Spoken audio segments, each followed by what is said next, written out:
Well, good evening, my friends. I'm Erica Lukes, and I can't even say my name without starting to get teary-eyed.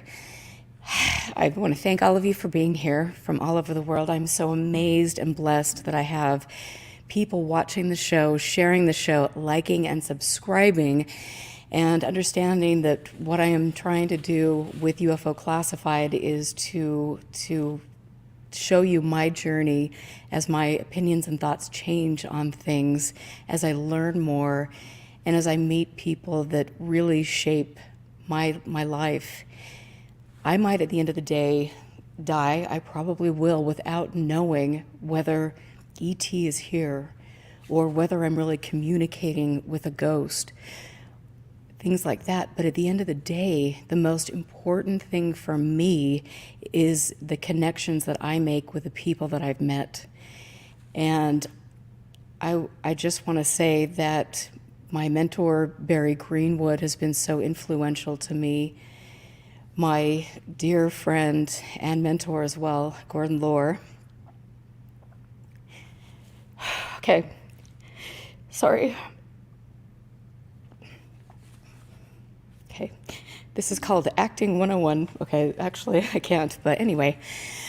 So you're just gonna have to bear with me and get the Kleenex box out, because this is gonna be a show probably full of a lot of tears. And also I want to express my love and joy, because at the end of the day, I feel so grateful that my friend Barry introduced me to Gordon Lohr, and that I had the chance to meet somebody who was so vivacious, who had a wicked sense of humor, who contributed so much to the UFO subject back in the 60s and early 70s, and then finally ended up writing more books. And his recent book is Flying Saucers from Beyond the Earth, which is just a wonderful book. I hope that you can get it. But back in the day when he was with NICAP, he made incredible contributions. Gordon Lohr began his professional writing, editing career as vice president of the National Investigations Committee on Aerial Phenomenon, NICAP, then the world's largest UFO organization. In the mid-60s, he was responsible for heading a large scientific network of subcommittees that lent its expertise towards solving one of the primary mysteries of the 20th century and beyond. He played a prominent role, which is incredible. We'll talk to Barry Greenwood about this, in the day-long congressional hearing on UFOs in 1968. Lohr was uncredited scientific advisor to the late Stanley Kubrick on the seminal science fiction film 2001, A Space Odyssey in 1967, which celebrated the 50th year of its release in 2018. He was the senior author of Mysteries in the Skies, UFOs in Perspective. I am so grateful I have this with his lovely inscription. You can't see that, but I think it's pretty cool. And that was the first UFO book ever based entirely on the early history of UFOs. And he is the sole author on Strange Effects from UFOs from NICAP in 1969. He edited UFOs, A New Look, the UFO Investigator, and the UFO Research Newsletter. He wrote and edited hundreds of published articles and on mysterious scientific puzzles. He also authored books, The Earl Family of Newfoundland and The Birth of the Canadian Atlantic Province, which is now available, and you can find those online. Oh my gosh, he wrote other books, and we're going to talk about that. Connections, again, I'm just showing off here because we've got connections, that talked about some of the incredible experiences he had with people like Burl Ives. And I love that, and we're going to talk to his stepson, Jay, who is here tonight. I've got a wonderful group of people here to talk about that. Allis Druffel, I got my wires crossed, and I was thinking that she would be here, but she isn't. She's watching. So hello to the lovely Allis Druffel and Carlos. Again, I met Allis and Carlos through Barry Greenwood, who introduced me to Gordon. And by the grace of the sweet Lord above, Allis Druffel and her family were kind enough to give me to take care of the Ann Druffel files, and I've learned so much. And mostly my favorite thing is to learn about Gordon and to see some of the letters he wrote, most professional and incredible letters back in the NICAP days. And so it's just such a pleasure that all of us know each other through this wonderful person. And I just want to thank Jay Triche for being here. And here's Barry Greenwood. And I mean, Jay, first of all, from all of us, our heartfelt condolences. As I mentioned before we started the show, Gordon was somebody that we always asked about. Everybody in my audience wanted to know how his health was, and so it's. I think for all of us, we are experiencing a sense of loss, but we can't imagine how you and your family feel. And we just wanted to thank you for being here. I know it's been a difficult week. Yes, indeed. So sometimes too, you'll hear my voice crack. So it's okay. See how well I can hold it together. But yeah, for your audience's edification. Gordon came into our family when my mom started working at NICAP back in 1966, and she met Gordon and Richard Hall, Dick Hall, and then later my mom and he got married a few years later, early 70s. So yeah, Gordon's been a part of my life for well over 55 years now. So yeah, I've heard loads and loads of stories of his adventures at NICAP and, some of the investigations he had participated in, and just loads and loads of UFO facts throughout the years. So that and every time I would see things, I recognize that photo or that thing, because we grew up with it. Him and one of my other brothers and stuff. So. And how wonderful is that? I mean, I'm sure it was just a huge trip to hear all of these stories. And then, and I've got to show you this picture I took really quick. So, Yep. So there's Gordon. Okay, and yes. Holding, it's the picture of my mom. And when she was young. And just the look on his face, when he talked about your mother, he was just such, I mean, you could just see this. And I want to play this clip really quick because this is, to me, is so beautiful. I'm just trying to pull this up really quick. If we can. Sometimes StreamYard is a bit slow.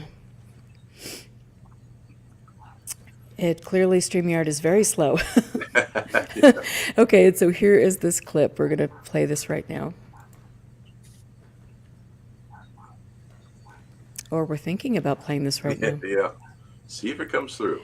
I know. It is. Well, this is, I'm telling you. Okay. If it's a, here it is. Yeah. That's my younger brother above. There. We moved from Washington, D.C. to Albuquerque, New Mexico, and then we actually separated for 3 years, and I moved with my youngest stepson, Jim, who is on the left there, standing at the ruins of Pompeii, to Taos, New Mexico, because we were on a spiritual quest there, and we lived there. But it was only for like 6 months before my father called me up and asked me to come back because he was very ill and dying from diabetes. So I moved back there and had a lovely home on the Chesapeake Bay from 1981 to 1984. And then Marty came down to visit, and we got back together again. And so she lasted until we moved in here in 94. And then she passed away of cancer in 2002. And so that was a real blow to me. But I was able to take her through, and according to the doctors, if it hadn't been for me, she may not have lived that long. So I'm grateful for that, anyhow. But I really miss her.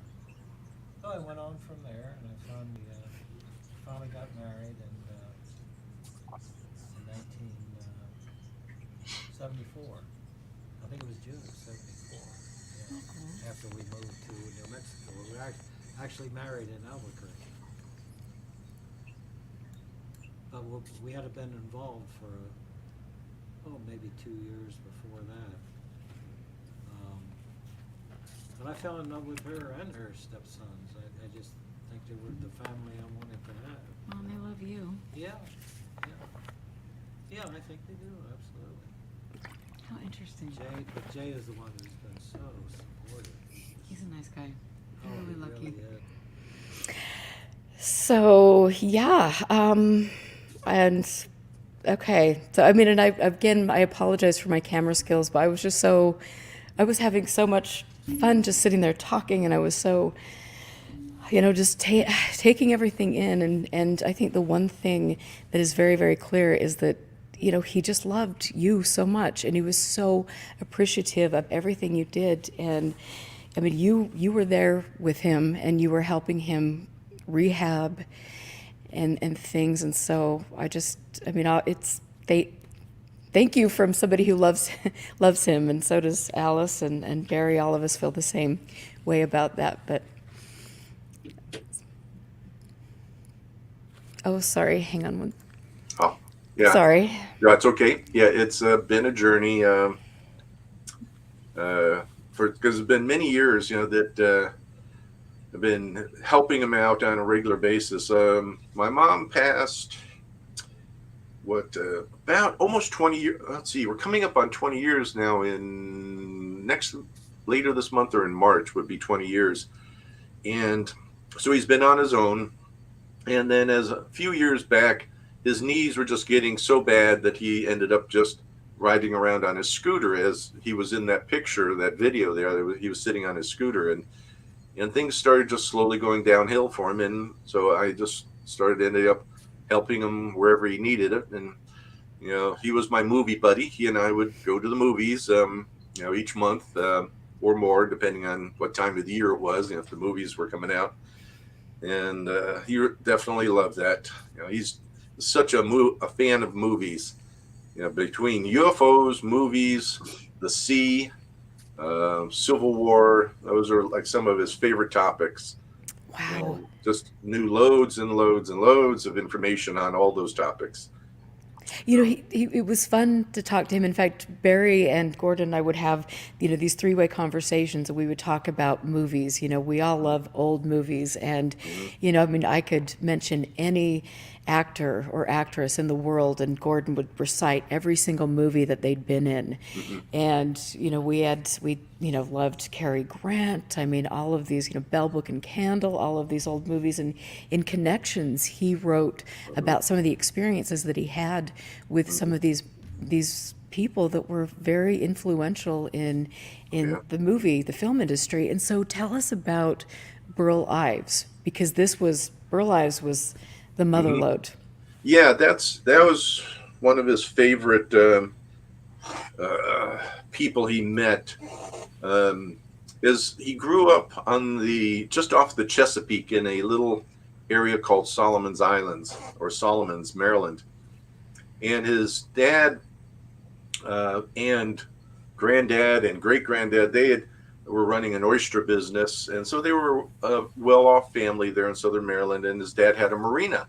And so a variety of people came into the marina, including one president that he got to shake his hand, as I'm sure he mentions in Connection. I forgot which president that was now, but it would have been... Oh, that was Harry Truman. Oh, yeah, there you go. That's right, Harry Truman. So he believes it was Harry Truman. He says it wasn't absolutely positive because the Secret Service just brought him out to the boat, and he says, Harry doesn't really want to come outside. So he reached his hand out the portal, window portal of the boat, and shook Gordon's hand. But so other people came in there as well, like Burl Ives. And he got a chance to spend the evening with Burl Ives, and Burl Ives autographed an album for him, which I got downstairs. And then Gordon had also gotten into, I forgot what year that was, but in the 60s as well, he also liked to sing in little cabarets and stuff. And he would sing some ballads and stuff like Burl Ives would and stuff. So I think that had an effect on him.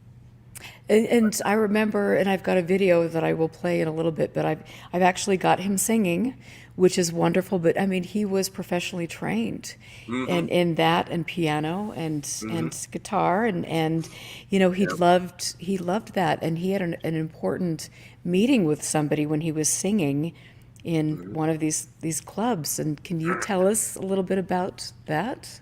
Um, Not sure which incident you're referring to, but there is one of the things that I recall is he had made up he liked bawdy songs and stuff as well, and or humorous songs like 10 Piddlin' Pups, and somebody marketed that song that he created, but he never got any credit for it. But yeah, I've forgotten which case you're thinking of where he met somebody. There was the Peter, Paul, and Mary. There was somebody from right. Peter, Paul, and Mary that he met, and then he also formed an important union in the UFO field as well. Yeah, that's not surprising because I'm not sure at what age he moved to the DC area, but that's where he would sing in some of these little cabarets and stuff, was in the Washington, D.C. area. And so that would lend itself to meeting a variety of people there. And and he was very likable. Everybody always loved him and his humor and everything. And so I wouldn't be surprised if that's how he ended up meeting somebody related, to like Kehoe or something like that, and starting up with NICAP. Yeah, should I reveal who it was? Yes, Yeah, Barry. please. Yeah. Dick Hall. Oh, there you go. Yeah. And I want to just take a second and thank There you Scott go. for. Hey, NICAP. I know, oh, sweet. Yeah. You know what? I had my cute little NICAP hat, and I took it to your dad, to Gordon. And when we were out there in California, when I was out there, I was with Jan and Tom Tulane. We went to Saga's Cafe, which is, the legendary Saga's Cafe, and this was Gordon's favorite place. Yeah, just a block from where he lived there. Yes, and so I just following him in his scooter, and I couldn't keep up, and it's like, whoa, all right. And I've got these wonderful videos of him, just trucking along, and I'm like, okay, hang on, Grandma Moses is coming behind. But we got there, and he was wearing his NICAP hat, and we closed that place down. Yeah. I will can believe say, and it was so fun to talk to the people that work there and just say, do you know who this is? This is Gordon Lohr. Do you know what he's, done? And he was just beaming about, all of that. And I wonder if I've got any pictures in here, but that was just too much fun. And I've got to just show the same trip. I want to show this. I was down there, and here's Jan Aldrich and Gordon. Oh, yeah. That's the shameless selfie. They'd probably hurt me if they knew I Yes. Yep. had taken that, but it was just so cute. I love it. Very good. Yeah, that was fun. And so Jay, when you first met him when you were very young, what were your initial thoughts about the UFO stuff? I was curious about it because I was only 10 back there in, what was that, 1966, and but we started hearing and talking much more like the following year, because my mom and my dad had split up that year, and so we started then. I ended up staying with my dad, and so it was always regular monthly visits or bi-monthly visits to see. My whole system went blank for a second. It's like to see her and Dick Hall and Gordon. They were a trio a lot of the times, and every time we were visiting, there was always stories of UFOs. Especially again, my mom, Dick Hall, and Gordon all together. They had to be talking UFO stuff. So, and to myself and my younger brother, we were just instantly hooked and convinced. It's all real. There's no question, is this real or not? There was, he cited so many incidences that were, where people were unable to explain what happened. And he says when he would go out and investigate, 80-90% of the time it was BS. But there were still those occasions. I remember him talking about one time he went out to investigate something, a nearby state. So maybe Virginia, I've forgotten the details. So he was going out to do the investigation, and he met with the locals, and it was a story of a craft landing on a roadway out in the countryside. And he mentioned that you could see the impressions in the blacktop road. It wasn't a concrete road, just a typical road. You could see, I forgot if it was 3 or 4 landing impressions, and then a burn spot on the road where I wouldn't call it a burn spot. Something affected the surface of the road. We would presume it to be like a burn spot, as the craft took off or as it landed. And he was saying the properties of that ground were very unusual and all.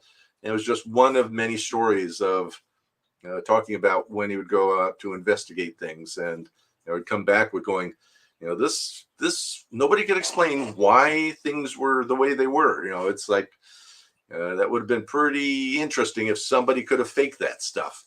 So he felt certain that was a good case, a valid sighting, and with some effects left behind.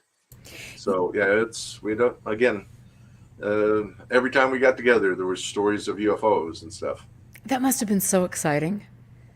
Yeah. As a kid that age, it's like it's just, and there was so much out there in the press about it, and it was just a very tantalizing. And I remember being 10 years old and getting wrapped up in the subject too, but I can't imagine living with somebody that was working at NICAP and going out to some of these scenes and investigating. Yeah. Wow. Yeah. And so they actually even, my mom her parents were well off, and when her parents had passed, she had come into a reasonable amount of money, not just absolutely rich or anything, but enough that they helped support NICAP when she and Dick Hall were still together. And lots and lots of money to help with NICAP. And that one softback book called UFO Evidence, for a long time, we had, hundreds of copies of that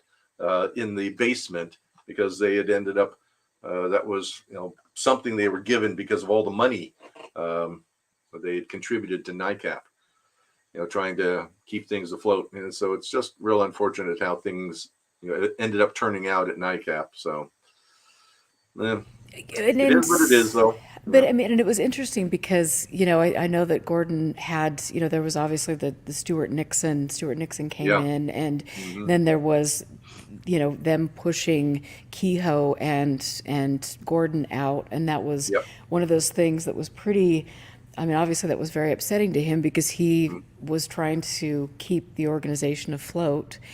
And he had definite ideas about the fact that Stuart Nixon was, sent from the CIA to take down the organization. And in an interview I did with him, in fact, I think I will play that in a moment, he does go on to, talk about the fact that the CIA, the intelligence community, they started NICAP.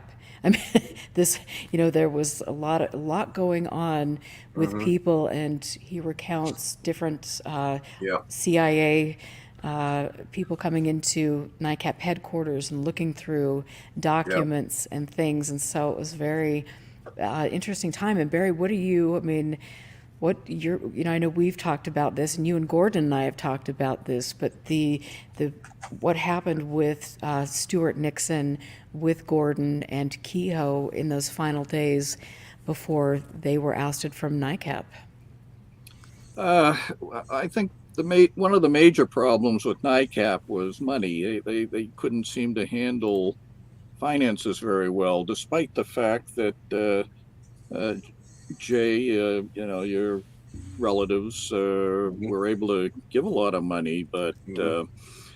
Donald Keogh had issues with handling cashing checks and paying bills. He wasn't really an administrator so much as he was a researcher. And I've said in the past that those two tasks should be kept apart so that you can have a smooth running operation. They needed an administrator to handle the funding and take care of all of the bills and paying for the books and so on. So with that lack of financial ability, it just led to a reduced number of people wanting to become involved with NICAP, especially near the end of the 60s when the Air Force had contracted with the University of Colorado to issue a so-called final report on UFOs, which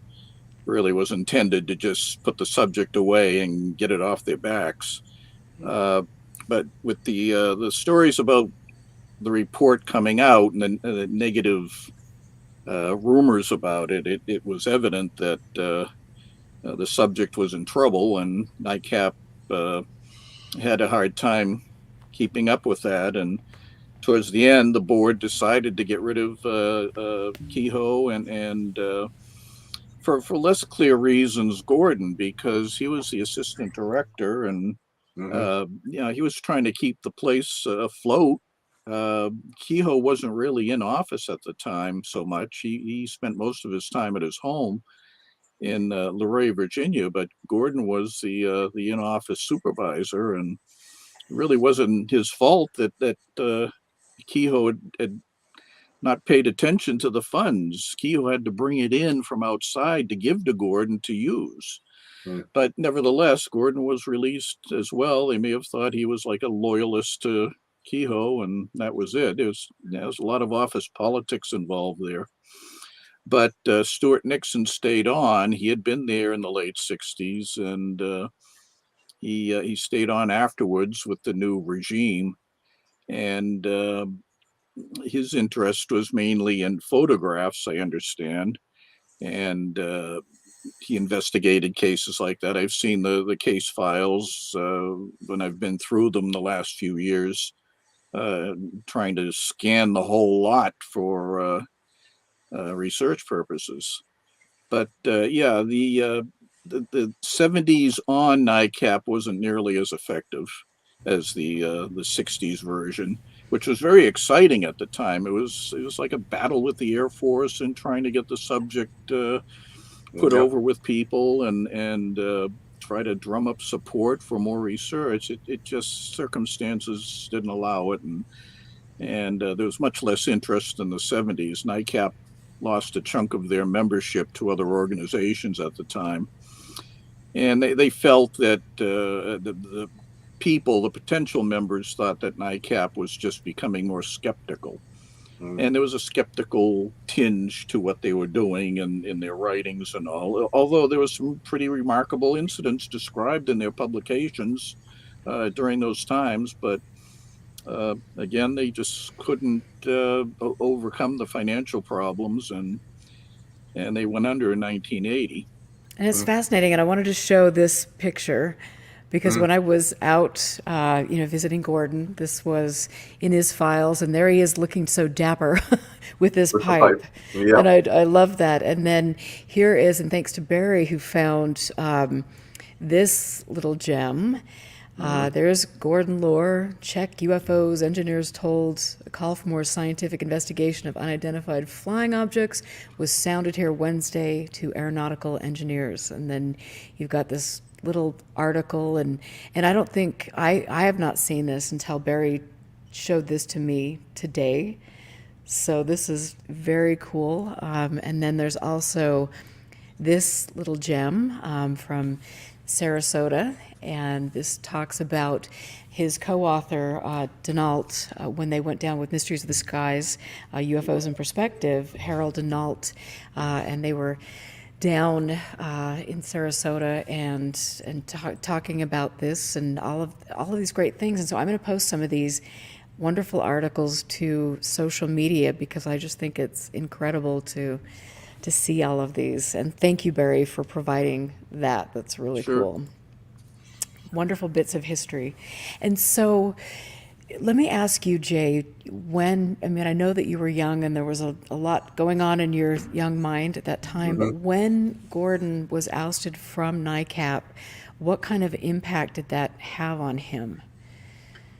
Unfortunately, I can't really recall too much because, again, it wasn't long after meeting him that I would only see him on the weekends, and I'm even forgetting now how often that was. Because at a certain point, my dad and my stepmom and part of the family, we moved from the DC area down to North Carolina, and then I only saw my mom and Gordon and Dick for once a month. But so prior to that, while we were there for a couple years, I remember a lot of discussion about it, especially with all the three of them. Again, my mom, Dick Hall, and Gordon talking about it, and a lot of upset and a lot of just wondering what the heck was going on, and they were thinking again, conspiracy type stuff with Stewart and the CIA and stuff, and also with the researcher in Colorado, McDonald. I'm trying to remember. I don't know if it was Pat McDonald. No, that doesn't sound right. But who died? Pardon me. James McDonald. Yeah, that could be. Died under very suspicious circumstances, and they're going. There's something afoot here in this, government, cover up type stuff. And so I heard a lot about that, and so they were very skeptical of, what was unseen, what was going on behind the scenes in terms of with NICAP and McDonald. So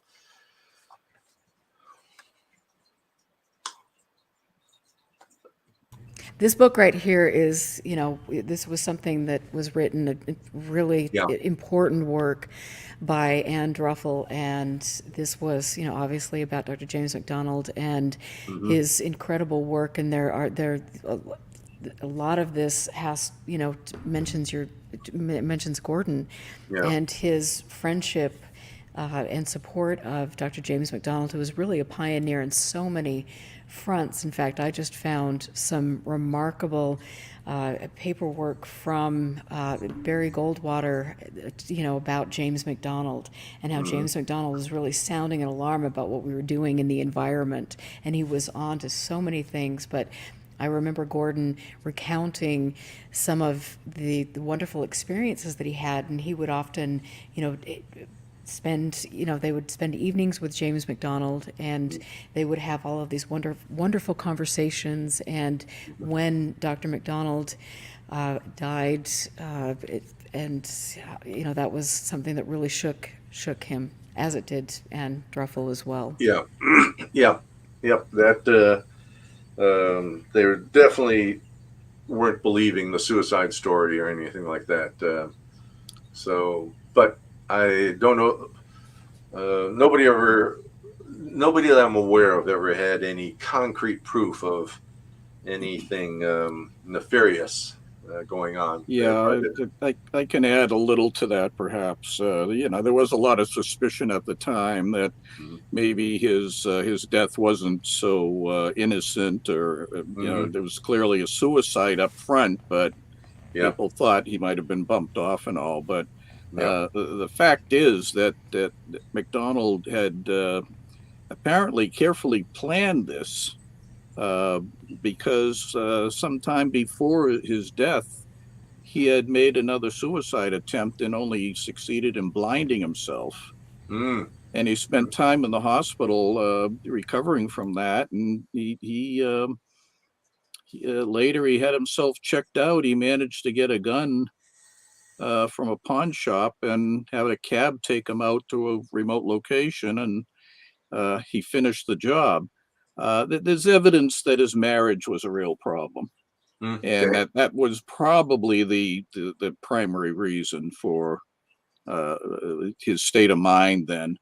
So Mhm. yeah, you're right about no concrete evidence that there's something nefarious about it. It's leaning more towards it was just his family situation, Yeah, and that's becomes the easier truth to believe, and so you know, I can't say one way or the other. That mm, certainly is, like you say, very likely that it could have been that way. So I'm not sure where Gordon and Dick's and my mom's skepticism came from, but I guess just with the interaction. But a lot of people, hide certain things, from the outside world. If they're super depressed and thinking of ending things, they may not let that on. So that yeah. maybe is why my folks were, thinking, no, it couldn't have been.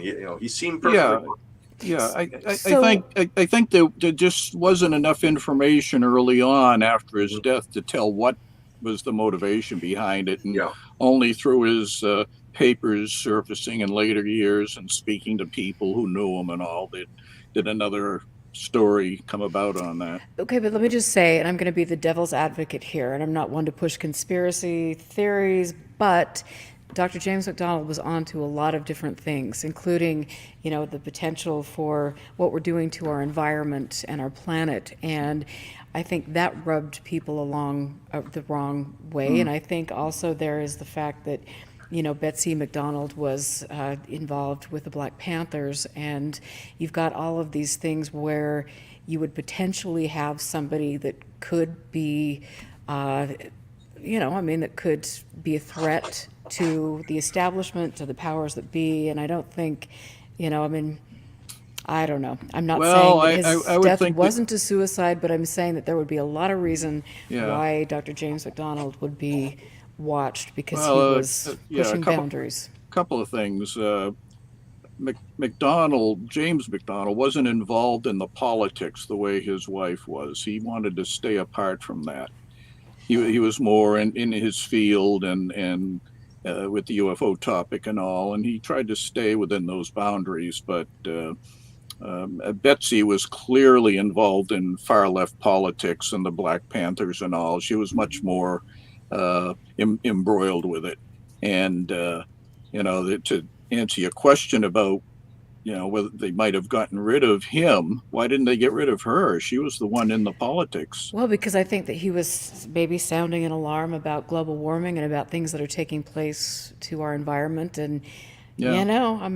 I don't know. He was a groundbreaker in a lot of different ways, not only pushing the UFO narrative, but also, sounding an alarm on what we're doing to our planet. And so, Yeah, well, it was said that during hearings about the SST, I think in 1970, he testified and spoke out against it. Obviously, he thought that the emissions from the supersonic transport were damaging the ozone layer, and the people who supported that aircraft being used, it was brand new at the time. Uh, they wanted to see it happen, and they tried to pick him apart. And one of the things that they had said about it was that, oh, why should you believe in James McDonald? He's into flying saucers. Mhm. And they tried to smear him that way. And it bothered him to have that accusation made. And oh, he didn't seem to absolutely. be able to recover from that at the time. It might have led to his a downward spiral with him. Lots of questions about that, and I think at the end of the day, it's wonderful to hear, to have talked to Gordon about his friendship with James McDonald, and then also for me, I feel very blessed because I have all of Ann Druffel's research here on James McDonald that she did for Firestorm, 10 years worth of research, and there's a lot there with Gordon, and I love looking at that. And these were, you look at the UFO field now and you think, okay, it's, that there are not a lot of people breaking ground like that group of people. And I want to talk to you, Barry, very quickly about what they did with Congress and the importance of what happened back in the late 60s. Well, yeah, there was an effort to get public hearings on UFOs. It did get a hearing in Congress the first time in 1966 after the famous swamp gas incidents in Michigan back then. It caused quite a bit of alarm, and I do recall one of the he was a congressman at the time, Gerald Ford, was a prime speaker in favor of getting those hearings because these incidents happened in his state.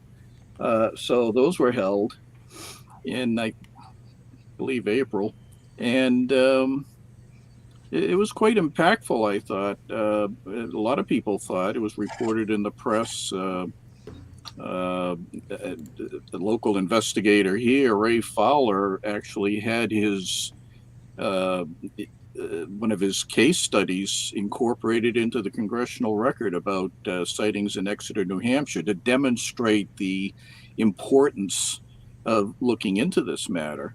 But the Air Force was using that as a springboard to launch their attempt to get the subject taken away from them and to once and for all not have to deal with it anymore, because it basically been an embarrassment to the Air Force over the years. They were caught in some bad statements about sightings, and it made them look like they were covering up or just not paying attention to the job they were supposed to do. And so where was Gordon, his role in all of this? Tell us what Gordon's role was. Well, Gordon was, at the time of the first hearing, he was the assistant director of NICAP. He'd come in about a year before. And his thing was to just monitor the situation, submit any sort of positive data about UFOs, get it together and prepare it for potential investigations that the Air Force was trying to begin. And that's where I had mentioned before, the University of Colorado was contracted in October 1966 to start a study, several years worth of inquiries into UFOs. And they had an agreement with NICAP to begin submitting data. NICAP had a lot of information, and arrangements were made to copy and submit them to the committee for study. And they did that for several years. And in the meantime, the public interest was up because of the inquiry going on, but not much was known about it. It was assumed to be an open and fair inquiry, but that changed later. Nevertheless, there was enough buzz about the topic that another congressional hearing was launched in 1968. In particular, a congressman, Ed Roush, had pushed to have these hearings and they have various experts come on and testify about the topic. They did that for a day in July, and that went into the congressional record too. So within the span of a few years, you had 2 congressional inquiries into the topic. But as news events developed, there were cracks forming in the Condon inquiry, and people inside were upset with the way it was developing, and they thought it was becoming entirely negative. Life magazine, or rather Look magazine, had a big expose on what was going on there, and that people shouldn't trust what the Colorado and also the Air Force was doing with the topic. And they, from that point on, I think expected a complete debunking of UFOs, and And that became apparent in January of '69 when the report was released. Now, in the past, I've described the report. I'll talk about it in brief again. It was a very thick document, over 1,000 pages. The summary of the report differed radically from the contents of the report. It was almost as if there was so much body to the document itself that when it was released to the press, it was hoped that they wouldn't have time to read the body of the report, but just to read the summary. The summary said there was nothing to the topic. Yet, within the report, there was something like a 30+% unknown rate for the types of sightings that were coming in. That meant that there were a lot of reports that couldn't be identified, fully almost a third.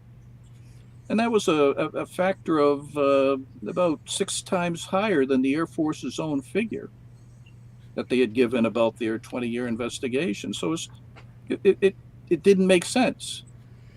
But that was only discovered after people actually sat down and read the report. But by then it was too late because the Air Force had shut down Project Blue Book. The Condon report was issued and done with, and that was all. And it led to a decline for several years in the topic being viable. Well, and I know that, in the Ann Druffel files, you can see the different correspondence between Gordon and between people in NICAP talking about how that affected everything and how there was that downturn, and that was a real blow for the subject. And so it was just interesting to see that momentum and how that really kind of took the life out of what people like Gordon were doing. And I think that's really... You could see that in the case files. I mean, the drawers of casework at in the NICAP collection in Albuquerque, New Mexico now. Right. And from about 1970 on, you can see a drastic reduction in the number of reports coming in. There weren't nearly so many investigations that had been done in the 60s, and that went on for several years until 1973, when, for whatever reason I can't figure, the subject took off again and became as large as it was back in the 60s. That's so fascinating. I mean, the whole thing is just, I don't know. It is fun to see. Well, it's interesting to see the ebbs and the flows, and people getting in there and trying to shut the subject down, or putting out little bits of disinformation, as we see very clearly now. But Jay, I want to just ask you a little bit more, because I mean, this is such an honor. It's a pleasure to have you on because of your, just because, I mean, somebody that I love and care about, and that people in the listening audience have been following, and I've got comments here that are sending their condolences in chat, and just want you to know how much we loved Gordon. And so Yes. Thank you. yeah, absolutely. And so can you just give us a little bit more insight about Gordon as a human being? I know that, and you loved car shows. I remember that he always talked about you taking him to some really cool car shows, and I wish that I could have driven my car down there. Wouldn't even make it a block. But talk about some of the things that Gordon loved and some of the memories that you have. Well, let's see. I touched on kind of the main things, like movies. That was a real highlight for him when we would go out to the movies, and as well as he had also collected lots of DVDs. He had, 300 DVDs. He had lots and lots of old movies because he was such a movie buff. And then one of my hobbies was old cars and restoring old cars and stuff. So so he had liked when I would take him out to some of the car shows, as you just mentioned. That's like, trophy. Well, no, I can't point that way. That shoulder there. There's a few trophies back there from some of the cars that I've had in the past. But he really liked meeting people and talking with people. He was very gregarious. And that's one of the things that had him a little frustrated with when he was no longer really able to walk. His knees had gotten really bad, and he was really hesitant to get into the knee surgery. And so at a certain point, like I say, he ended up just riding a scooter, and that curtailed how much he could do. So, but yeah, so love talking with people and love talking UFOs, especially, or ships. That was another thing. Is that's one of the things that led him to writing the book about the Earls of Newfoundland. That was, he started looking into that because that's a family line that my wife was from. Her grandmother was an earl, and on her mother's side. And so as he started to look into their history, he found it was quite a rich history of stuff. And then it also found out that because they were in Newfoundland, there was quite the seafaring aspect of the family. And that just really hooked him in, because he just loves the ocean so much, growing up on the Chesapeake Bay. And then, working sometimes, on his father's oyster boats and stuff there by the Chesapeake Bay. And let's see, what else was he really passionate about? Probably World War II, because since he was born in 1936, that it was just before World War II. So he was about eight or nine as World War II was coming to an end, and really took an interest in that. So he had lots of books about World War II and wars in general. But like I say, the Civil War was another passion of his, and don't know if it was how much of a connection there was there. I think I'd mentioned before the show started that there was a time back in early 70s. My younger brother and I were visiting her and Gordon, my mom and Gordon, and she actually was able to hypnotize him and regress him back to a prior life. It seems like to us, so we were very young at the time, still, in our early teens, but he was, it seemed that he was a Civil War soldier in that prior life. So that may possibly explain his real interest in the, an underlying interest in the Civil War. But trying to think of some of the other passions. But first and foremost, meeting and talking with people and trying to educate them on a variety of topics like UFOs and so forth. So that was the things he enjoyed the most. And he was just so engaging. I would say secondary to the UFO topic would be movies, because I spent hours on them, on the phone with him, trying to stump them on trivia about the old movies. It was hard. I had a hard time stumping him. He was really proud of the fact that he never missed a Oscar ceremony. He'd seen every single one since they were televised. He had a wealth of knowledge on, I say, the older movies, and he could recite pretty much who won the Oscars on any given year. It was quite the passion of his about movies, and he had many movie books. His absolute favorite was Gone with the Wind. He had seen that movie something like 85 times, and they could probably recite every line of it. Anytime he saw a book about Gone with the Wind, he bought it. And his other love of his life was Elizabeth Taylor. So he had many books. In fact, as I was going through them, I said, you've got two of the same book here. He didn't realize he bought it again. He had, so many books. And so, movies definitely was a big thing for him. And then he loved opera, and the classics and stuff.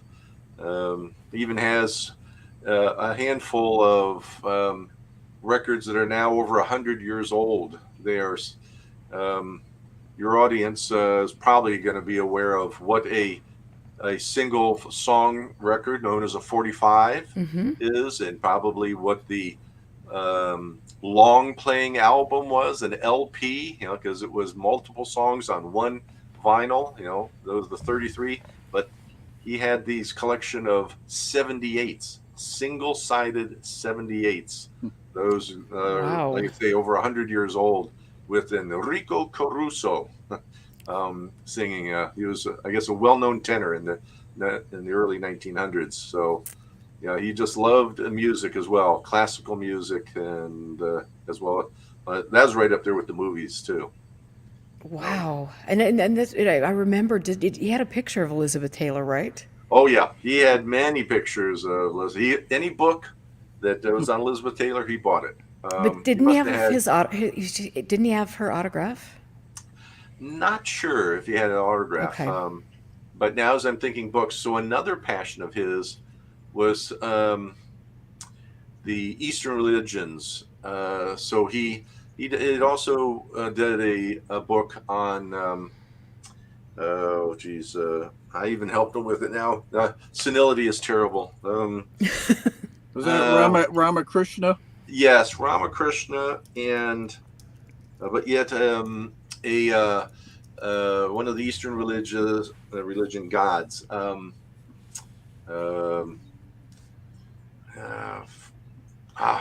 Kali. That's it. Yeah. I forgot what other people call her. The Princess Kali, or Priestess of Kali. Yeah, Priestess of Kali. He had done work on that. So it's one of the books that he had originally written it in an old WordPerfect software, and I helped get it and moved over to Microsoft Word for him and stuff. But so the Eastern religions was another. So as I was going through all his books, he had loads of books on the Eastern religions, and that was a passion of his as well. I remember him talking about that. And when in his apartment, he had all these lovely little figurines with things, and he was a very spiritual. He loved that side of life. Mm-hmm. That's... Definitely. I was into all of that. Like as Barry mentioned, Ramakrishna. Must have had dozens of books on Ramakrishna. And so let me ask you, because I know that Amy wants to know about Gordon's career at Rockwell. Yeah, so he was a writer. Worked on their internal newsletter at Rockwell. That would have been mid 80s, I think. So for probably about 4 to 6 years, he worked for Rockwell International here in the Los Angeles area, and working on the internal newsletter. So over the years, when he had ended up doing writing and editing for a variety of topics he would become well versed in them, like dialysis was something he was extremely knowledgeable on that, because he did lots of writing and editing related to the dialysis field and kidney disease, because he ended up, after Rockwell, working for a niche magazine company that put out a variety of very narrow niche type magazines. Like one of them had to do with rock quarries, for example, and I think one of them was dialysis, and one or two other subjects. So he'd end up becoming an expert in those areas, just to the amount of writing he would do about them. But Rockwell, he kind of liked Rockwell a bit, and it was a big organization, and I think the only time where he worked in a large organization, in a large building where there's hundreds of people, that's probably something he liked, because again, being very gregarious and like to talk with people and everything. That's about all I can say about Rockwell International, though. Okay, and let's talk about his time, in the Washington Press Club, because he had two sponsors, and this was back in the early '70s, and Yeah. one of them was Dan Rather. Can you give us a little bit more information on that part of his? Not a whole bunch, unfortunately, because again, that was quite some time ago. Um, but I do know, as a member of the press club, he ended up in the Oval Office with Richard Nixon. He writes about that in his book. Um, and was always telling the story about how he wanted to ask Nixon something in particular. So he's walking towards the presidential desk, and you remember seeing the Secret Service kind of reach into the vest, and Nixon going, no, it's okay. This young man just has a question. Yeah.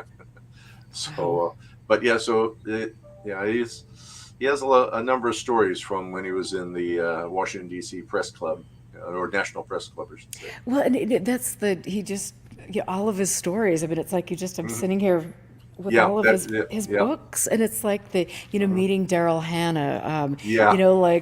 people from Star Trek, The Next Oh, yeah. Generation, and all of these things, and it's just like he loved every minute of it. Yep. And I don't know. Yeah. Oh, yeah, absolutely.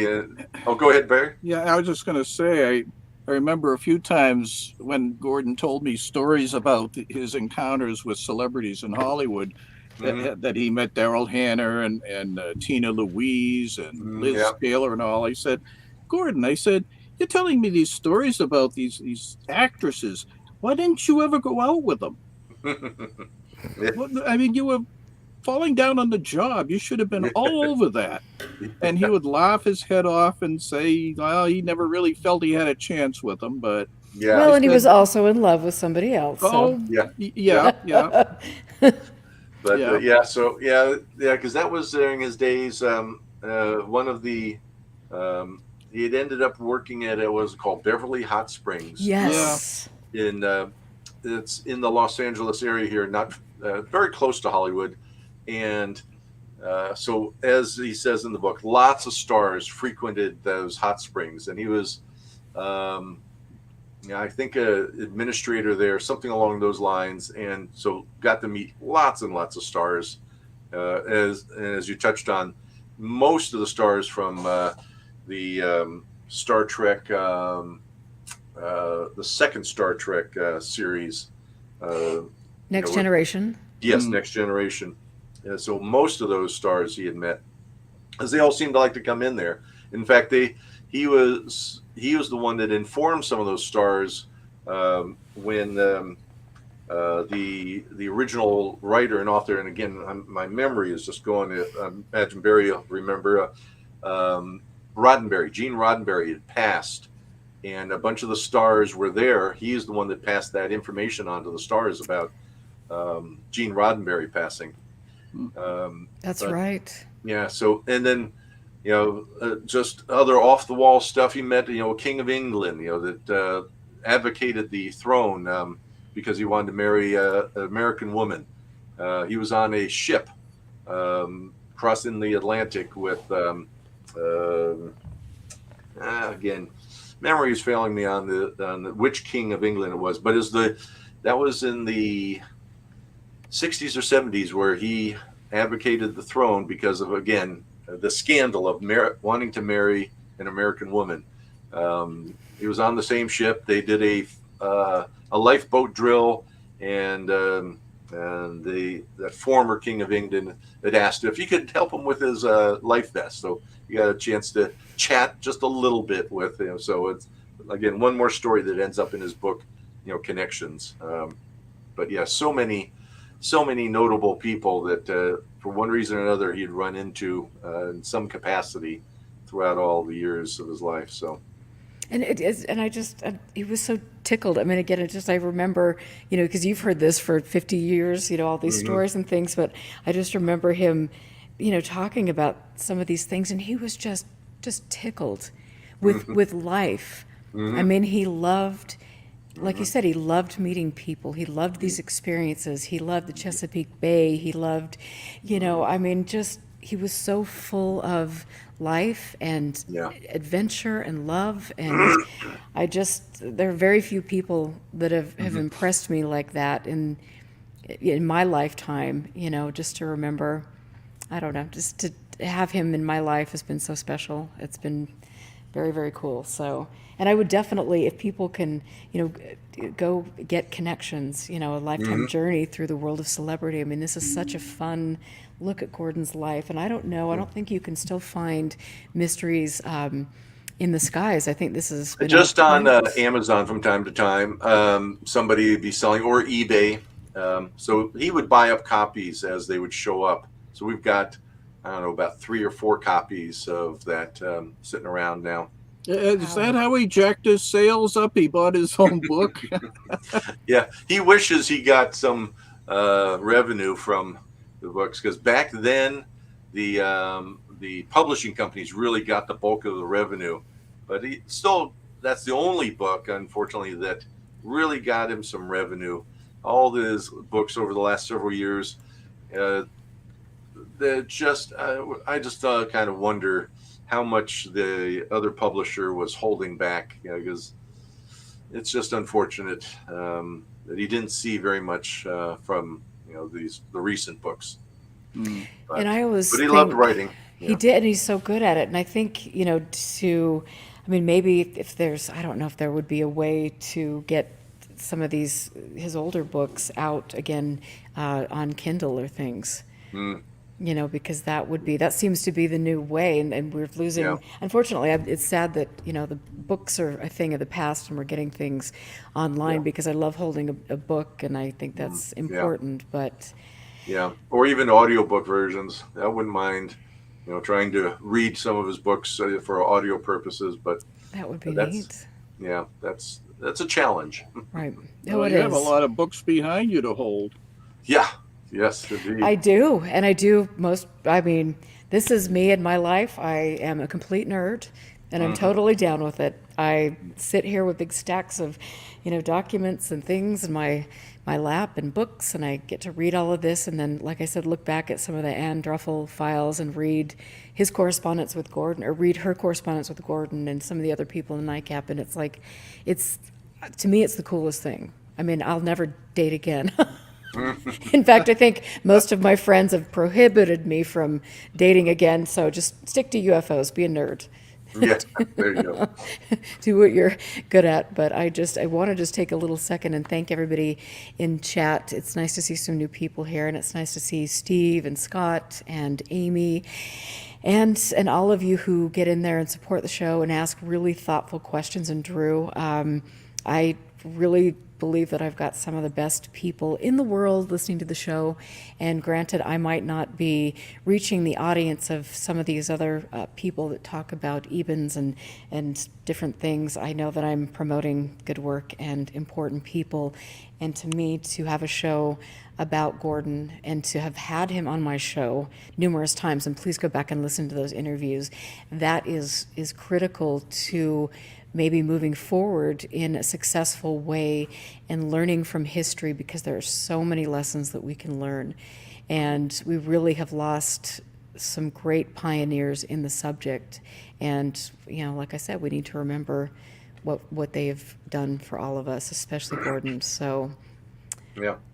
Those were different times back then where, the government was so much more active about knocking down the UFO field, just keeping the information suppressed. And I always grew up hearing about Wright-Patterson Air Force Base and the Area 51 and all these places where it's like there's stuff going on there, but the government won't let it out, and it's still just only so slowly coming to light. It's unfortunate. it is unfortunate, but I think for me, and I had conversations with Gordon, about this. At the end of the day, I mean, he's experienced some unusual things. I have as well, and it's like, do we just hold those things sacred to us and not look outside for meaning and not look outside to our government to disclose things, which is never going to happen. I wouldn't want them to anyway. And I most definitely wouldn't want the new crew of disclosure advocates doing that for me.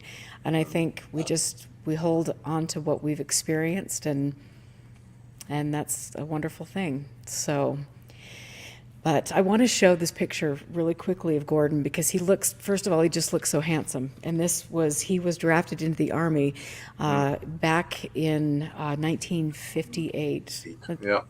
How old was he here? Do you know? 58, that would make him 22, because he was born in 36, and he was in for a full 2 years, honorably discharged December of 60. So, yeah, in Fort Belvoir, Maryland, is where he had served. That was such a great picture. He was so handsome, and I want to show this picture of him when I was out there. And there he is holding strange effects from UFOs. And again, he was just so proud. And then there's another photo I want to show. And I think that this is him investigating the landing case. Yeah, that's the one I think you were talking about, where there seemed to be evidence that a craft had landed on the road. Yeah, that was South Hill, Virginia. Okay, yeah, that sounds familiar. Yep. I love that. I just love all of these pictures of him and things. And I want to play another video clip from him. And again, I'll apologize for my shoddy camera work. But again, it's the content that makes things so exciting. And so I am going to just put this up here and share a video file. We'll get in here. Of course, again, this is going to take a little bit of time. But here Gordon is, and he's talking. First of all, he's singing a song, which is very tender to my heart, and I know Allis will feel the same way. And then he also just talks a little bit about NICAP, and so I'm going to open this. And Jack was every inch a sailor, 5 and 20 years a whaler. Jack was every inch a sailor, he was born upon the bright blue sea. Actually, the song I was actually singing was a song I wrote the music to a poem by Supreme Court Justice Oliver Wendell Holmes called The Pedigreed Piddling Pup in Thin Piddles in a Puddle. And people really like to hear that at the Unicorn Coffee House. And when I was singing one evening, Peter Yarrow of Peter, Paul, and Mary trio was there. And he liked it so much he stood up and started clapping. And at that same thing, Richard Hall happened to be there. I never knew who Richard Hall was, and he was the executive director of NICAP at the time. And he was very impressed because he liked folk music too. He had no idea I had UFO sightings or was interested in the subject. So he invited me back to his apartment, and we spent a couple of hours talking about UFOs, how I was very interested, how I sent my sightings that I had in 1958 to NICAP. And by the end of the evening, he had hired me as a staff member for NICAP, which I spent nearly the next 5 years there, from 65 to beginning of 1970. And so I love these, I don't know, these little interviews. They're so candid. And again, it means the world to me. And I've got so many more that I want to share with people, and I will, and I'm going to put these together and share these with people. Just, I don't know.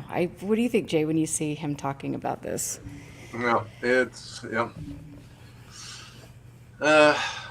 Seeing him, every week, because he just lived, a couple miles from me here. So I was seeing him every week and talking with him all the time. It just seems very familiar. And, as we said in the past, was helping him as much as possible, like getting settled into that apartment there and everything. So just brings back memories of that. Looked like about 2 years ago or so. Mm-hmm. I think that was, so yeah, he had sang whenever he could, and he loved just messing around. Another humorous story about him to give a sense of his sense of humor. Let's see, it was my wife and I, my mom and Gordon. We were out and about somewhere, forgot where it was, but we're walking through a parking lot heading to a store or something like that. We're walking past the door of a bar. He decides, in the spur of the moment, he opens the door. I know my daughter's in here somewhere, and closes the door. Just out of the blue, just to stir things up. Wow. And he thought it was funny as could be. Another quick anecdote that my younger brother and I would always mess around with him, tease him, or jokes or whatever. And one time we're walking the beaches of Calvert County, there, Maryland, which is next to the Chesapeake. Great place to find old fossilized shark's teeth, for example. You walk along, you could find fossilized shark's teeth, but we saw this decaying crab on the ground, on the sand, and he loved crab so much. We said, "I would dare you to eat it." He picks it up, pops it right in his mouth, and it's like, whoa! Just to shock us. Wow. Yeah, it was just a little crab, but it's like, whoa, okay, you win. I can picture that. So, I mean, tell us a little bit about his relationship with your mom, because when I played that video, I mean, it was just, and every time I talked to him, I mean, it was just apparent how much he loved her.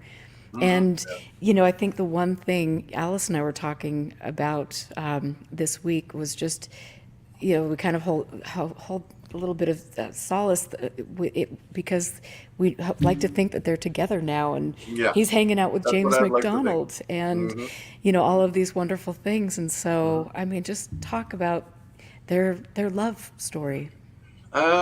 It started, like I say, back in the late '60s. She, after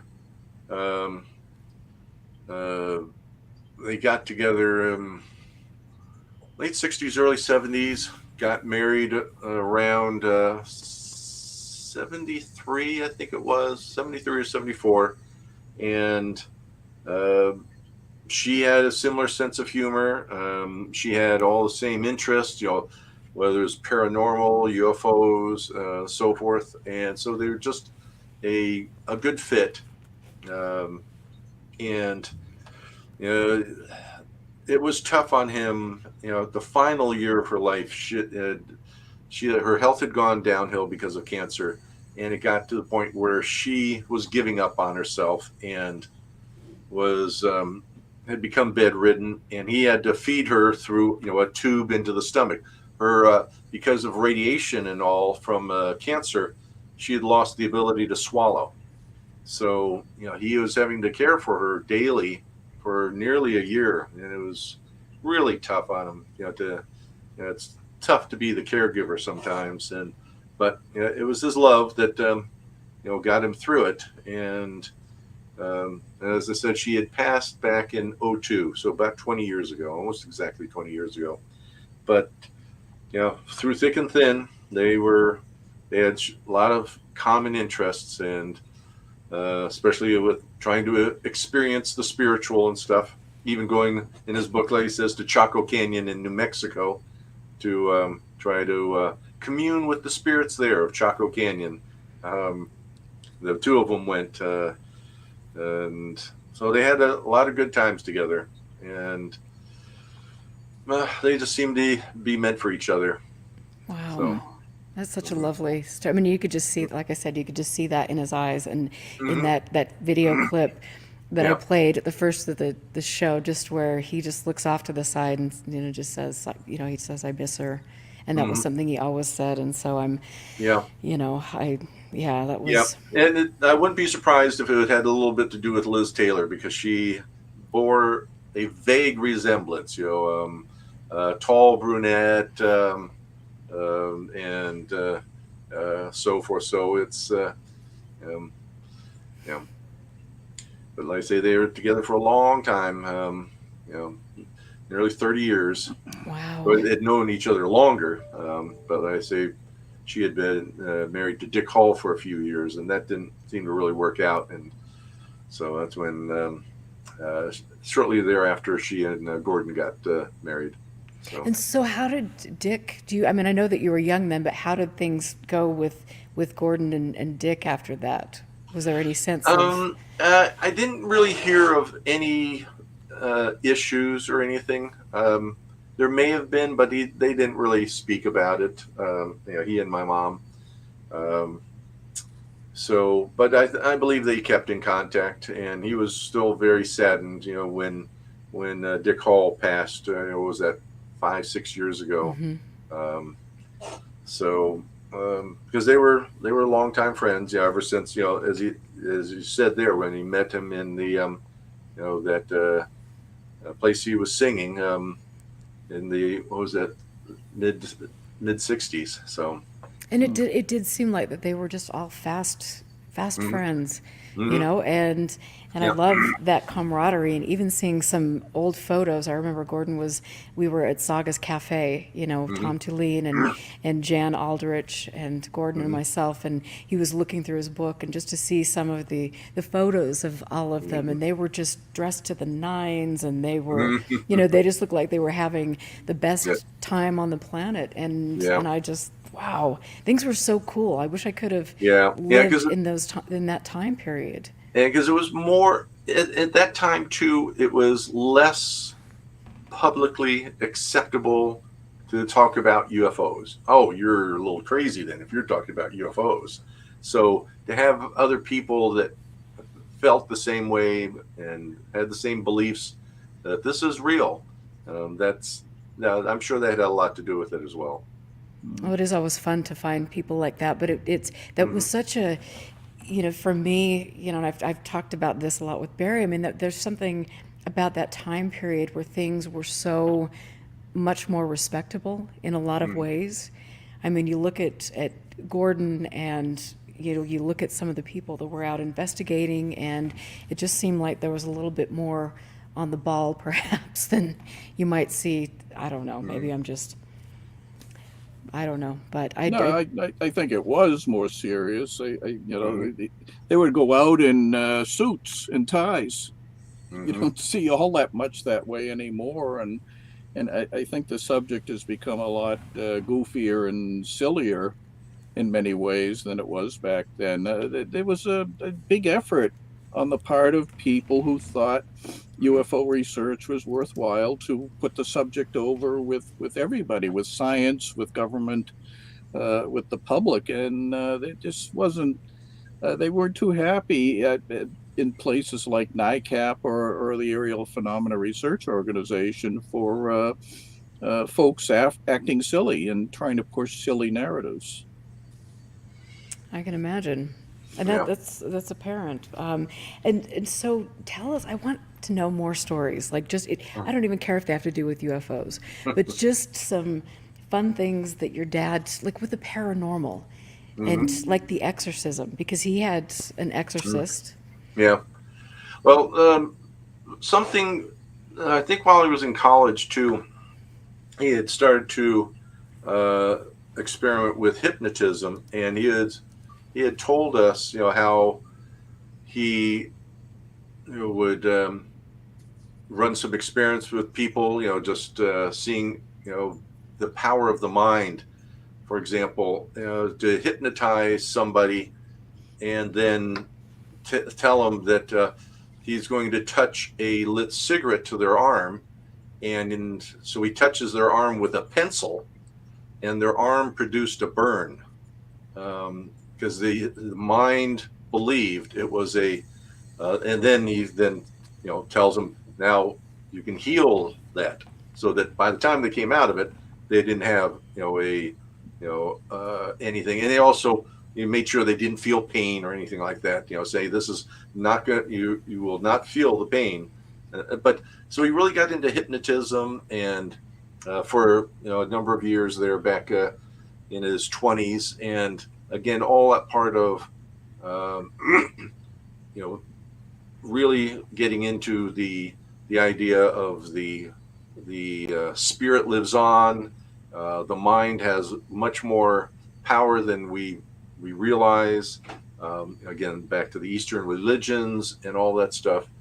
But as far as other stories, I'm trying to think of something that would be indicative of him. That other than the ones I've already mentioned. And I'll have to give that a little more thought because nothing's jumping in my mind at the moment. Well, I'm thinking about, because I remember he had mentioned, and this is towards the end of his book, but that he was living in a home and there were some things going on in that home that he found were very unsettling. Yeah, there's, because again, they're complete believers in life after death and the idea of what people commonly refer to as ghosts or whatever. Somebody inhabiting, still hanging around. Because he was also very into that the Exorcist story. He had read up on all these things, and we even went by and visited where The Exorcist was filmed. That huge long staircase outside the house. That's just like a couple blocks from the Watergate Hotel there by coincidence. So anybody who knows Washington D.C., right there on the Potomac. But he was. They tried to investigate or try to see if they could communicate with. They believe there might be some spirits about, but unfortunately, never did really accomplish anything. But it had them a little unsettled for a while, going, I think there's something going on around here, but it eventually stopped. And but it was also too trusting and stuff. There was, around that time, there was one lady that came into their lives, he and my mom, that ended up, he tried to help this person out and lost tens of thousands of dollars because of this person, basically probably scamming them. But it was, the thought that she had gained their confidence as, well, I can communicate with spirits and stuff. And, oh, by the way, there's this other money opportunity here that they invested in, and they got taken because he was a very trusting person and always preferred to believe the best about people. And, but other than that, trying to think through the years, there was many, many times my younger brother and I would, when we were still in the DC area, go out and visit the Civil War battle sites. We went to many Civil War battle sites, and we'd always have a good time as well. It was just, they made a fun weekend out of it, going out to visit Gettysburg or Antietam or a variety of places that we went back in that would be around 68, 69, maybe 1970, thereabouts. So How fun. I mean, to have those, I don't know, those adventures. Like, I love some of the adventures I've gone on, and I tried to take my mother and my daughter on a crop circle adventure in England, and that went over like a lead balloon. But anyway, it was. You tried. I did try, and oh well. But it's just the mystery of life and having fun and forgetting all about things and getting caught up in the lore of a place. And I think some of those things are really fun. And as a family, it's kind of a cool thing to do. I wish. The crop circle thing I might never get over. So just, it's nice that you had those experiences with absolutely. Gordon. And I think that you made a really great point about him being trusting. And I think a lot of us in the UFO field or in life in general are we trust people, especially in the UFO world. We're stepping into the unknown, and we think that the people that are here have, they're all doing the same thing. And I was that way when I became public in the subject, and okay, we're all here, we're spending our own money, we're dedicating our time and resources, and we're all moving in this for the same common goal, and that wasn't the case. And there has been a long history of people being taken advantage of, like Gordon and your mom, because of their kindness and because people who are adept at conning get in there and put their hooks into people and then bilk them out of money. And I think we see that a lot today, in the UFO field. And so I would definitely say that's a good tale of caution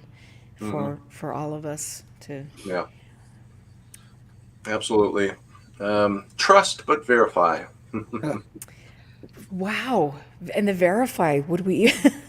That seems like a novel concept in Yeah. the world of UFOs. I noticed a couple of questions in your chat, and I just wanted to comment on them briefly. One said, did Gordon maintain contact with Kehoe after being dismissed from NICAP? He might have, but I don't I'm think sure it was he tried. overt. He probably somewhat back and forth. Yeah. And did they consider starting another group? No, No. I don't think there was any chance of that happening. Yeah. But And- go ahead. Yeah. No, just one more. Was Gordon the last surviving key member of NICAP? I think Don Berliner is still around, and also perhaps Stuart Nixon. I'm not sure about anyone else, though. Yeah. But there are, a dwindling number of NICAPers out there. Yeah. Yeah. Gordon did try in the mid to late 70s to continue to put out UFO information, anything he could collect from any news source. So he was putting out a UFO newsletter. He and my mom, I say in the late 70s, after we had moved out to the LA area.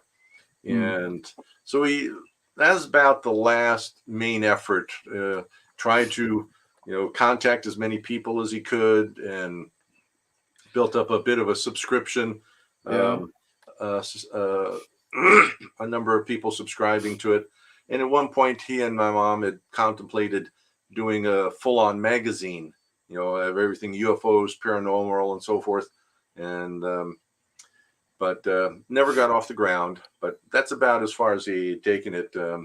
I can tell you a little bit about that newsletter. He started it very shortly after he left NICAP, I think maybe within a year or so. And it was called the UFO Research Newsletter. Yep. And at the time, with the downfall of the original NICAP and all, I think a lot of us who were interested in the subject were looking for credible information, with that gone. So when Gordon started the newsletter, I noticed first couple of issues were pretty straightforward. As you say, he was collecting information. He would get news clippings and report them, and if he had inside information about them, he would add that in. But he kept this coming out every month, and I think it went on for about 10 years or so. Yeah, it was quite a while. He was putting a lot of effort into it. But he threw a jolt into me because I received one of the regular issues in the mail in 1980, and I read through it, and there was the usual. But at the tail end of the newsletter, he added that this was the last issue of the UFO Research Newsletter, and from here on, he was going to be reporting on the channeled messages of Bartholomew. Ah, yes. And I went, what? What? What is he talking about? Mm-hmm. And I didn't hear anything else about that. And nothing came of it. I mean, I think that was the last time I had heard much from Gordon until just a few years ago when he resurfaced. But I found out that Bartholomew thing, apparently he had met someone in the Southwest. Yep. Mary Margaret Moore. Yeah. And he actually started a newsletter with her. Hmm. reporting on Bartholomew and whatever else she was interested in. So Yeah. I would like to see some of those Hmm. newsletters from that time, but that was really funny when he said Yes. that. Yeah. Just complete shift. Yeah. Yeah. I don't know how he had ended up meeting that couple, Mary Margaret and Justin Moore. They were living in New Mexico at the time. He and my mom ended up moving out there to the Taos area back around 1980, thereabouts, 80, 81. And, but yeah, Mary Margaret was a very interesting person, a very nice person, very personable. Her and her husband, again, they were into the Eastern religions. And so yeah, it was a phase there that they went through, and talking and a lot with Mary Margaret Moore. Mm. So yeah. Yeah. Well, like I said, he just disappeared as Hmm. far as I was concerned until a few years back when he was finishing up the Flying Saucers from Beyond Earth manuscript. Yeah. And I think it was about 5 weeks short of due date. And he asked me to help because I told him, oh, I remember NICAP and all. And he was thrilled to hear from a NICAP member. Yeah. So he said, yeah, you want to see the manuscript and comment? I said, yeah, sure. So he forwarded it, and I looked at it, and I immediately realized that it was about 40 years out of date. Hmm. That all of his stories were like pre-1980. Yes. And I told him that, Gordon, you've got to update these things because a lot has changed on them. Yeah. But there was only 5 weeks, so I think we only had time to change one thing on the Roswell incident because a lot had happened since Roswell. back then. Yeah. But there were a few other things we just didn't have time to change, but I don't think it made any big difference. Yeah.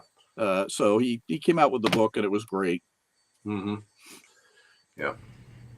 And that was so much fun. And that's kind of when you introduced me to Gordon, Barry was during that time period and things. And I'm so glad that he got back into that. And it's funny because, Jay and Barry, you're talking about this time he had where he was really looking into spirituality and got caught up with some very interesting people. And that reminds me of Dr. Frank Salisbury, who was the person that wrote the Utah UFO display here in Utah. And he was, a botanist, a scientist. He did amazing things with NASA. And when you go to the University of Utah Special Archives, he's got 70 boxes there of his personal correspondence and his research over the years. And it was very interesting to see him when he first got into the field and how, he was pushing science. And then as he got more involved in the subject, different people were coming at him, and he went down some rabbit holes that he admitted weren't in his best interest. And so he had to kind of step back and shake things off and regroup and things. And so I think it's interesting to see people's evolution in the subject and to see how they go from point A to, over here and looking at things and then stepping back and saying, well, wait a minute. And one thing that I wanted to say that I think is really cool, I remember, talking to Allis Druffel, and she was saying that she spoke with her mom before, one of the times before she passed away, and just asked her mom, okay, Mom, what do you think about this now? And, Allis said, or Anne said, show me the craft and show me the body. And so that was, an interesting thing. And I think Gordon, towards the end of his life, we had conversations about that too. And I think he still had a lot of questions and a sense of wonder, but he was also much more guarded and things. And so it's just, it's crazy, and it's fun and interesting to see the way people evolve in this subject. Yeah. Or some people really don't evolve. Yeah. But luckily Gordon did, and Anne and all of us, we kind of learn from things. And like I said at the beginning of the show, it's whether we solve these mysteries or not, it's like the journey, it's the ride in getting there, and all of the people that you meet and the connections that you make and the stories that you have to tell, and just sharing special moments like that. Like again, like Gordon with James McDonald, and having those late night talks and exploring unknown things together. And it's just like, wow, what a pleasure. Yeah, because there's so much to investigate with so little evidence about it. You can feel that something's going on here, and you want to try to get to the bottom of it. And it can be exhilarating when you find little clues, and very depressing when you just hit brick walls. Not able to get any further. Something's there. It's like. Yeah, he enjoyed talking about his days at NICAP, especially during the busy times when, like probably 1966, 67 or so. He said that the post office would bring in number one bags from the post office full of mail. Now, I used to work for the post office, and number one bags are the biggest bags out there. They usually hold parcels. But these were full of letters, mail from people. And he told me about taking these bags and dumping them on the floor in the NICAP office, and then staying up until about 4 a.m. trying to answer as many as he could. And I said, "You enjoyed that?" I mean, there must have been thousands of letters in those bags to have to answer. And he said he enjoyed every minute of it because he was trying to respond to and inform people about the topic that he likes so much. Yeah. It's something he could really sink his teeth into. And as you said, he really enjoyed the topic, and because it was groundbreaking. It was investigation. It's like, so if this is all true, boy, does that open up, quite a different mindset of the possibilities, extraterrestrials visiting our planet. And so, definitely was intrigued and interested, and definitely loved it. And he did, and I love that. And like I said, I've got other recordings of him, and I'll be sharing those because they're just, I love those candid moments with him, and it's important to hear from him. And I mean, tell me about, he was spent 8 months in the care facility, and he had a roommate there that was from Ogden. And so when I would call Gordon on the phone, he would, I could hear his roommate in the background, talking and things. And that was just so cute, because Ogden is, obviously it's in my neck of the woods, and some interesting stories in Ogden. But tell us about that and his time there. So starting last March, his one of the things all of us need to do as we grow older is care for our bodies, exercise, stretching, etc. That wasn't Gordon's forte. And so riding around on a scooter, it got him weaker and weaker and weaker. So eventually he ended up where he couldn't do anything on his own, and ended up in the hospital because he had fallen off the scooter and couldn't get back on. And then ended up after the hospital going to a convalescent home, and they're going, he can't be on his own anymore. And so that's when I found a nice little what it calls a board and care facility, where it is literally that. It's not medical or anything. It's just board and care. And he was in a room, had a roommate, a very nice fella named Norman, and from Ogden. And so on the one hand, that was really starting to get him down, because he couldn't even write anymore, use the computer. I rented a laptop for him to try to work with in the bed, and that didn't really work out very well. And his interaction with people then was curtailed, other than people like yourself were there who would call him and chat with him. So he was really appreciative of his roommate Norman. They could watch movies together and chat and stuff, and that was basically the last 8 to 10 months was there in the board and care facility, other than the 3 weeks, including Christmas, where he was, barely alive thanks to pneumonia in critical care, intensive care at a nearby hospital. But luckily he made it through that, but only made it another, 4 or 5 weeks after that. That really took his toll. But being there in the board and care, the one upside for him is I set up a TV for him. He could just watch movies all day long. There was nothing he had to do because they brought the food to him. They took care of him at any of his needs, and got all the books there for him to, wanted to read through a book. It was ups and downs in the sense that he felt that he couldn't do things he wanted to do, but on the other hand, he was also being well cared for, and there was nothing he had to do. There's no worries he had to, nothing he had to worry about. It was. We were trying our best to help him get out of bed, back into a wheelchair, because that would have extended his life if he could have gotten at least into a wheelchair to get moving around and then get up to the computer and stuff. So that was the sad part, was him being bedridden.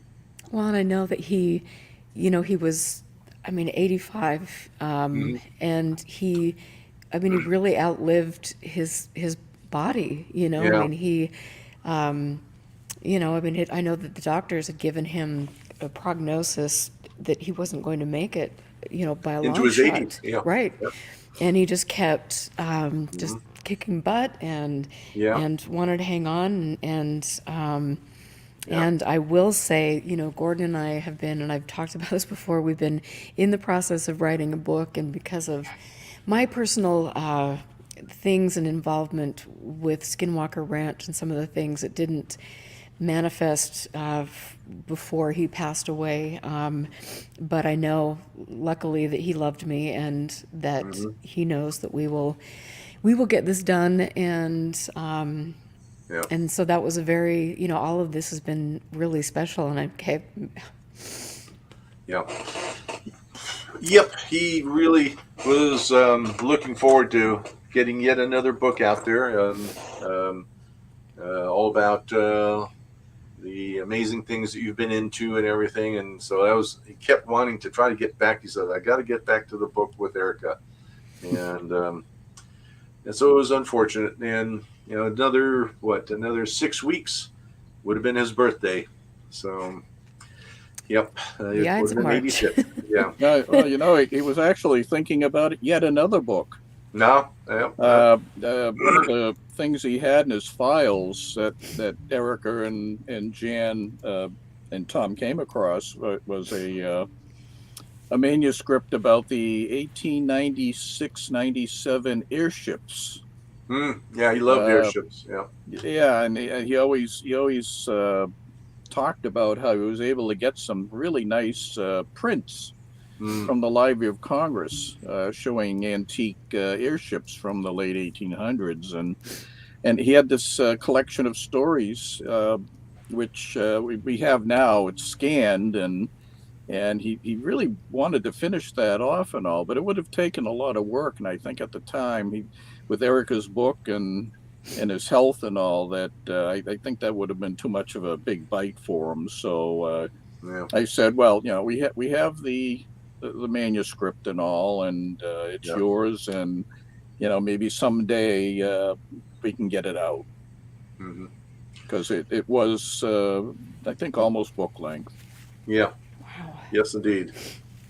Yeah. So that's he definitely liked writing whenever possible, and that's what he's basically done most all his life, is writing and editing.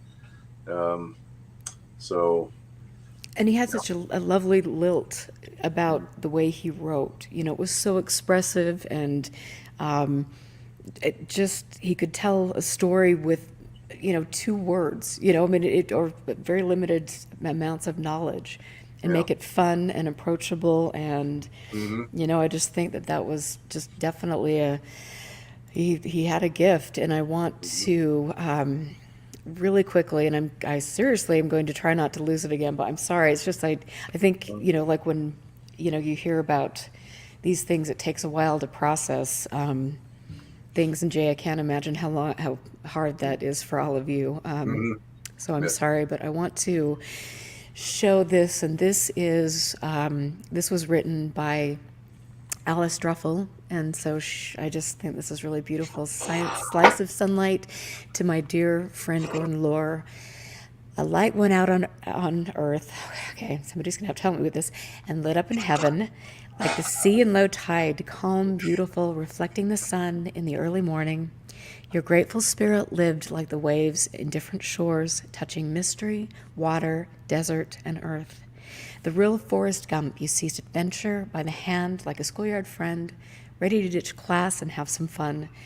You taught all around you to grab hold of the moment, the day, and to live the hell out of it. You reveled in the perfect imperfection and gratitude, infecting those around you with your gleeful and uninhibited laughter. The happiest I ever heard, and it was a pleasure to join in, even especially when the joke was about you, Gordon the Destroyer. But the moniker applied only to merge things. You are the opposite, the restorer in light.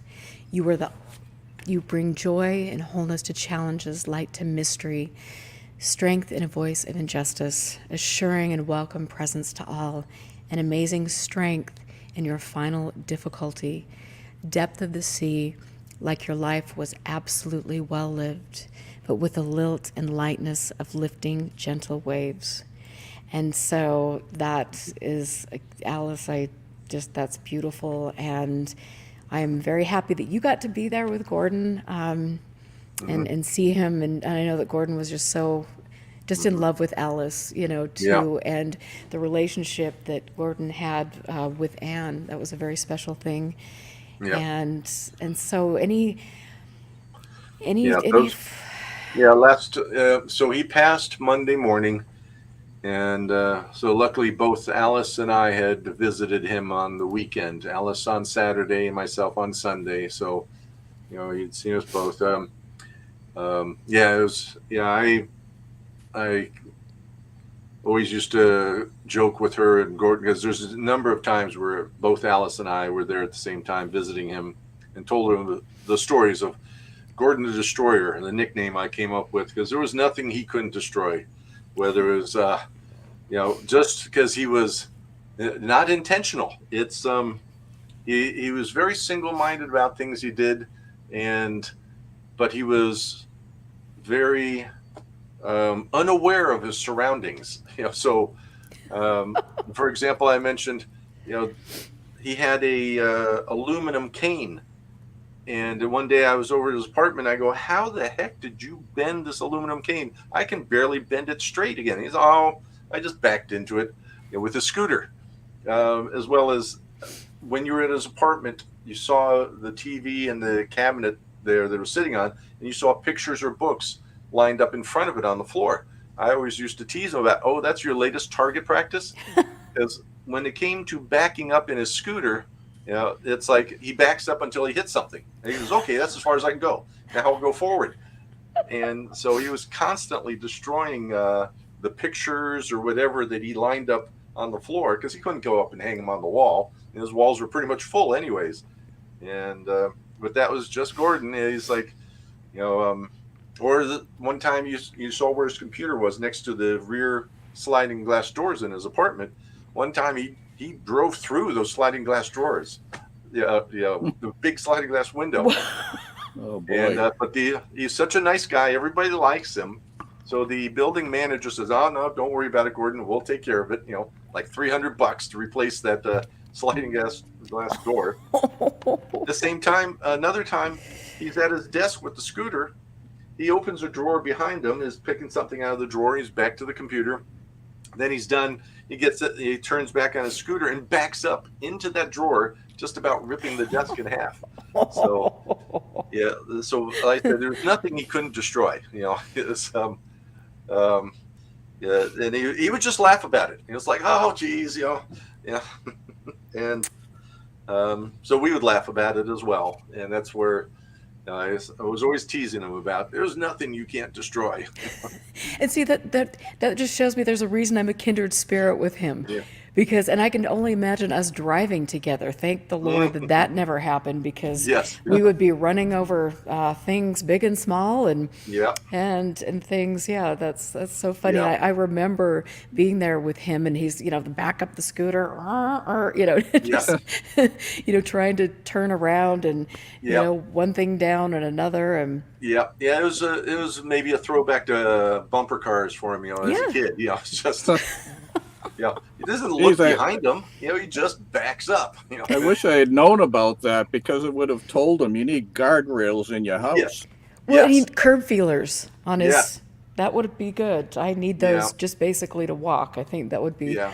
good, so I can relate to that. Yeah, but- there was times I had to say, what's this broken glass on your floor? Oh, that was another picture frame and stuff. I thought I got it all. It's like, and he'd be in bare feet sometimes. Step off the scooter, and it's like, But yeah, so that's what she was referencing, and Allis was referencing is the nickname I'd come up with him when we would be. I like to poke fun at him. He loved it. He always used to say, "I gave him the best abuse." So pointing out the little faults. But so he was always a joy to be around. He was rarely ever down. His default mode was to smile. Smiling was his nature. Smile and be happy. And I'm moving on. It's like broke something else. Oh well. Yeah, drop things or whatever. So, but anyway. I wish Good, we kind could find person. some of the old films that Gordon had done. He had done publicity for his book back in the 60s, and Oh, he yeah. appeared on television shows and Yeah. radio and so on. We might have some radio, but Yeah. I'd sure like to see some video with him when he was younger, talking about all this. Yeah, there's actually even a very quick clip of him, I think, in front of Congress with Kehoe that shows up in that TV program called Ancient Aliens. Really? Yeah, that was a press conference after Yeah. I think it was the Condon report. Well, When could that be. was released, and they had a panel of NICAP guys there, and the press was grilling them on it. I did see him sitting in that group, but I don't think they zeroed in on him. Yeah, they didn't. It was just, they showed just a quick show of the panel of 5, 6, 7 guys. And he's one of them. And I always keep my eye out because my wife likes that program, Ancient Aliens. And, in case it's the episode where they have that little clip, like try to record it or something. But haven't seen it in forever. He always liked to talk about going on the Joe Franklin show No. from New York. And Joe Franklin was on late at night, like 11:30 to 12:30 or so every night. Back in the, I remember him back in the 80s, but Franklin was on much before that. And Gordon used to mention this one particular show because he said that a Hollywood actor was on at first, Simon Oakland, who was in the Kolchak series as the chief editor. And he said when Oakland went off and he went on talking about UFOs, Oakland insisted that he go back out and sit with the panel because Gordon was talking about UFOs, and Oakland was really into it, apparently.